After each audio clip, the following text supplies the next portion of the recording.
बिहार के सभी जिलों में 5-5 फैक्ट्रियां लगनी चाहिए। 4 लाइन की स्थिति ठीक नहीं है, रोड की स्थिति ठीक नहीं है। अभी हमारे साथ अररिया विधानसभा के चुनाव प्रभारी हैं, तो आइए इनसे जानने का प्रयास करते हैं कि प्रशांत किशोर जी जो आए थे वो किन विषयों पे यहाँ पे बातचीत की। हमारे चैनल में आपका स्वागत है। सबसे पहले मैं सभी अररिया वासी को नमस्कार प्रणाम आदाब करता हूँ। और हमारे प्रशांत जी जो जन स्वराज के सूत्रधार हैं, उन्होंने पैदल यात्रा कर कर सभी को बता रहे हैं। से विषयों पे चर्चा की। देखिए, प्रशांत जी का जो है ना 5 विजन है। हाँ। सबसे पहला विजन है कि पलायन को रोकना है। हमारे बिहार में जो है कम से कम 50 लाख की आबादी में पलायन में है लोग। सबसे पहले तो उनका है कि पलायन को रोकना है।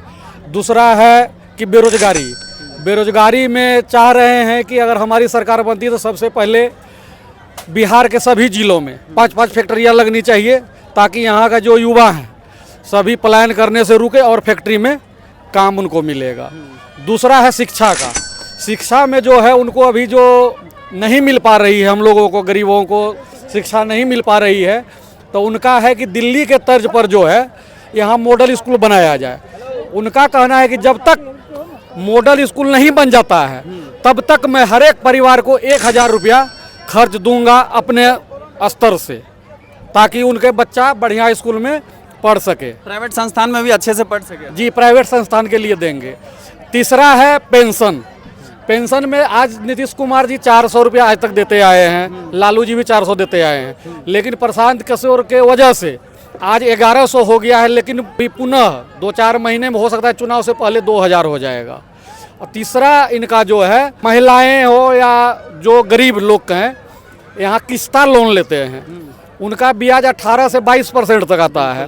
लेकिन प्रशांत जी किशोर जी का कहना है कि 50,000 से 5 लाख का ऋण जो है हम 4% सालाना, यानी 1 लाख रुपया लीजिएगा तो 1,04,000 रुपये 1 साल में देना है, मात्र 4% पर कराएंगे। और चौथा उनका जो है किसानों के लिए आज तक मान लीजिए किसान जो काम करवाते हैं उनको बहुत महंगा होता है, लेकिन उनके फसल की कीमत जो है मार्केट में नहीं हो पाता है। तो उनका कहना है कि मनरेगा का जो पैसा बंदरबाट होते हुए आ रहा है, उस बंदरबाट को रोक कर उसका के पैसे को किसान के खाते में डायरेक्ट मजदूर को देकर मुफ्त में किसान का जो है फसल कटाई फसल बुआई का काम जो है मनरेगा के माध्यम से किया जाए, ताकि किसान को जो है मुफ्त उनको जो है लेबर मजदूर मिल सके। ये तो पूरे बिहार की बात हो गई। अररिया जिले के लिए स्पेशल क्या होगा अगर प्रशांत किशोर की सरकार आती है तो? अगर प्रशांत किशोर की आती है सरकार तो सीमांचल हमारा सबसे बिहार में ही सबसे गरीब पिछड़ा और बाढ़ पीड़ित है। तो सबसे पहले तो वो उनका घोषणा है कि अररिया जिला में जो आज महानंदा बेसिन का काम रुका हुआ आज 20 वर्षों से, तस्लीमुद्दीन आए और प्रदीप सिंह भी आए, उन्होंने आज तक इसको ठंडे बस्ते में डाल दिया है। वो आएंगे, उनकी सरकार बनेगी तो पुनः वो काम अविलंब हो जाएगा। तीसरा बात जो है 4 लाइन की स्थिति ठीक नहीं है, रोड की स्थिति ठीक नहीं है। अगर प्रशांत किशोर की सरकार जन स्वराज की सरकार बनती है तो पुनः जो है अविलंब वो काम किया जाएगा। और खास करके सीमांचल में जो बदहाली हम लोगों की है तो के लिए मुख्य रूप से यहाँ पे कार्य, क्या फैक्ट्री भी लगेगी अररिया में? बिल्कुल लगेगी सर। सबसे पहले उनका यही सोच है कि जो हमारा गरीब इलाका, पिछड़ा इलाका, बाढ़ पीड़ित इलाका है, बाढ़ को रोका जाए, किसान को फायदा पहुंचाया जाए, और यहाँ पर जो है बांध बनवाकर बाढ़ को रोककर किसान को मुफ्त लेबर देकर किसान की फसल की उपज को दोगुनी किया जाए। और आज तक हम लोग मक्का धान गेहूं में लगे हुए हैं, लेकिन प्रशांत किशोर का नकदी फसल का है ऐलान कि नकदी फसल का कीजिए। उसके लिए यहाँ मंडी का भी व्यवस्था अररिया जिला में तुरंत करवाया जाएगा। और सबसे अमूल्य बात, आज के युवा जो है यहाँ कोरेक्स एस्माइक ड्रग्स ले रहे हैं।